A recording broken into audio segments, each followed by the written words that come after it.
What's up, Bears fans? And welcome to Ursinus College Sports Network. I'm your co-host, James Schold. And I'm your co-host, Steve Weissman. We are back from our brief hiatus, and we have another great episode planned out for you all. We present to you Sports on Main.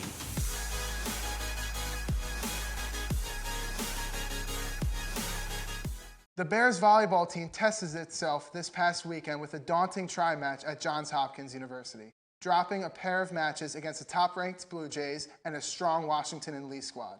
Johns Hopkins had only lost 6 sets all season going into this game, and Ursinus fought hard for all 3 sets, but unfortunately falling 25-14, 25-14, and 25-13. The Bears resumed Centennial Conference play Wednesday at Bryn Mawr. On Saturday, the women's soccer team took a short trip to Haverford to take on the Fords. The Bears held the Fords scoreless in the first half, but were unable to capitalize on any offensive opportunities. Haverford scored in the 51st and 65th minute to run away with a 2-0 victory. Following the women's soccer game, the men's soccer team also took on Haverford College in another Centennial Conference matchup. It was a heated defensive battle that did not see any balls hit the back of the net in regulation. Unfortunately, it was the Fords who came away with the lone goal of the game 5 minutes into overtime. They held on for a 1-0 victory. On Saturday, the men's golf team traveled to Allentown, Pennsylvania to compete in the Muhlenberg Invitational at Lehigh Country Club. Jordan Pick and Nick Troha paced the Bears, both tying for 11th place with a 9 over par 79. TJ Stanton followed up for the Bears, shooting a stout 91. Evan Coffey finished right behind him with a 92. The Bears finished with a team total of 341, good for 8th in the Invitational. The Bears look to improve next Monday at the F&M Invitational.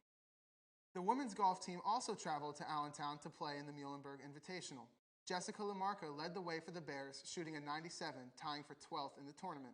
Kaylin Chen came in second for the Bears, carding a 106. The Bears finished with a team total of 467 and look to bounce back next Tuesday at the next Ursinus Invitational. On Saturday, the number 10 field hockey team took on number 2 Johns Hopkins for yet another top 10 matchup. Sadly for the Bears, they could not keep the winning streak alive as the Blue Jays' offensive attack was too much for the Bears' defense. Johns Hopkins won 4-0. The men's tennis team competed in their lone match of the fall season on Saturday, cruising to an 8-0 victory over York College. Lars Jesperson and Will Oberholzer picked up an 8-0 shutout in number 1 doubles. Rob Ritchie and Darby Rogers joined Ethan Yu and Noah Mandel in registering 8-3 victories at number 2 and number 3 respectively. The match marked the collegiate debut for Yu, who missed the last spring season due to injury. The Bears begin and end their season with a victory and look to rest up this winter to come out firing next spring. The Ursinus College women's tennis team finished up its fall campaign with a dominating 8-1 victory over York College as well on Saturday. The Bears made it look easy against a Spartan squad that won its first MAC Commonwealth Championship and advanced to the second round of the NCAA tournament just a year ago. Brenna Truccola, who is set to graduate this December, finished her illustrious Ursinus career with a victory, teaming up with Avery Samer for an 8-5 number 2 doubles victory. Kara Friedman and Shannon Stewart proved to be a promising pair together in their initial grouping at number 3 doubles, snagging an 8-2 victory. The Bears will be back at it March 19th with a trip to Lebanon Valley. Women's volleyball took on Centennial Conference rival Bryn Mawr College and was able to cleanly defeat them 3-0.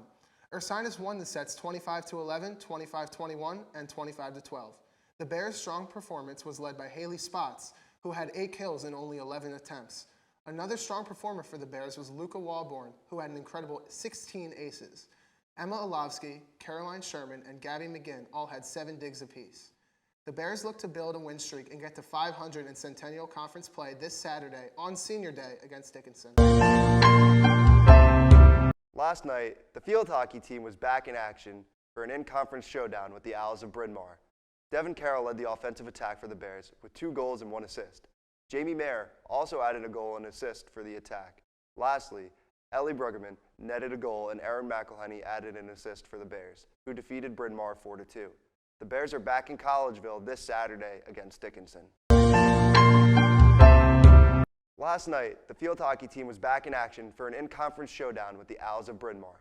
Devin Carroll led the offensive attack with 2 goals and 1 assist.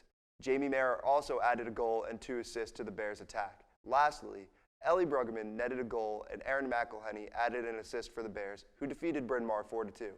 The Bears are back in Collegeville this Saturday against Dickinson. The women's soccer team unfortunately fell in overtime Wednesday night to Swarthmore College at Clothier Field. The first half ended in a 1-1 stalemate with the lone Ursinus goal coming from Kira Rago.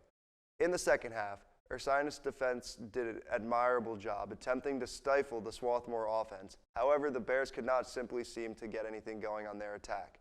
With just seconds remaining in the half, Swarthmore hit the crossbar for the third time on the night on a shot by Danny Kaufman-Sedano. The Bears narrowly escaped into overtime with the score still tied 1-1. At the end of regulation, Swarthmore had taken 7 corner kicks compared to 0 for the Bears. The Garnet were also leading Ursinus 18-5 in shots and 5-4 in shots on goal.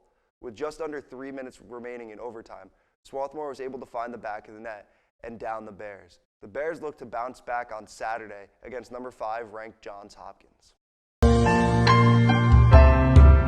Men's soccer played a close-fought match that ended in a draw against the Scranton Royals on Tuesday night at Patterson Field.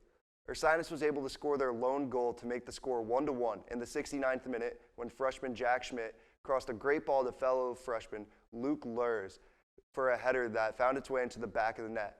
For the remainder of regulation and overtime, the score remained locked at 1, and the game ended in a draw. Ursinus will next see action at home on Saturday against rival number 5 ranked Johns Hopkins. And that just about wraps up everything we have here for this week's episode of Sports on Main. But before we go, we would like to give a huge shout out and thank you to Andy Edwards, who has actually left his position here at Ursinus to accept a new one at TCNJ. Andy has helped us out so much with this show, giving us game film and tips, and just basically allowing us to create this show for you guys. Yeah, we wish Andy the best of luck there. Replacing Andy will be Justin Jones, who recently did some time at Lynchburg University and ESPN. We wish Justin the best of luck in his future years here at Ursinus College. Okay, now before we go, please make sure to check out all of our socials in the description of the video, and make sure to tune in next Thursday at 7:30. From all of us here at Ursinus College Sports Network, I'm your co-host, James Schold. And I'm Steve Weissman. And as always, go Bears. Sports on Main.